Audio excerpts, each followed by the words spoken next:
Punong-puno na pala yung alkansya ni Boss Incheck, mga bossing. Winildi nga pala ni Boss Incheck para walang may magnakaw sa kanyang alkansya, mga bossing, no? Titirahin na pala ni paring Tiboy, mga bossing, no? Tingin nga.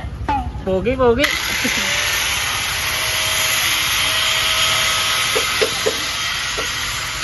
Maganda talaga pag may naipon kang pera, mga bossing. Kasi may hugutin ka pag may kailangan kang bilhin o may emergency man, mga bossing, no? Idagdag nga pala ni Boss Incheck yung kanyang naipong pera sa punan niya sa shop, mga bossing, no? Hindi nga natin alam kung magkano yung naipon ni Boss Incheck, mga bossing. 2 months lang pala yung pag-iipon ni Boss Incheck sa alkansya niya, mga bossing, no?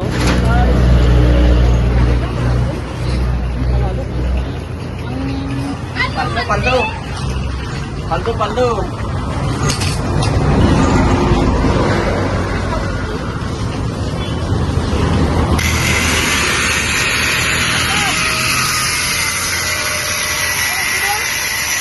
May nagtanong pala sa amin kung may sahod nga pala kami sa aming pagbablog, mga bossing, no? Wala pa pala kami sahod sa aming pagbablog ni Boss Incheck, mga bossing. Bago lang pala kami nagbablog ni Boss Incheck, mga bossing, no? Hindi namin inaangan yung sahod, mga bossing, no? Kung may sahod man or wala, okay lang naman sa amin, mga bossing. Ang importante, makapapasaya kami ng mga tao, mga bossing.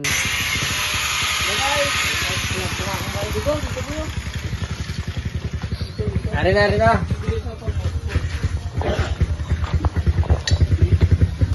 Ay, wala man pan. Uy, straw. Uy! Paldo.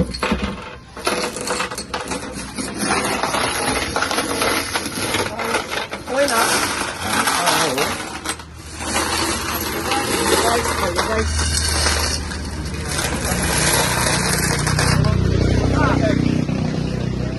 Madami nga pala yung inipon ni Boss Incheck, mga bossing. Bibilangin na pala ni Boss Incheck tsaka ni Ivan, mga bossing, no? Marta, guys. May kwarta yan. Paldo, guys. Buwas naman na, ano naman karon? Ito, may kwarta. Oh.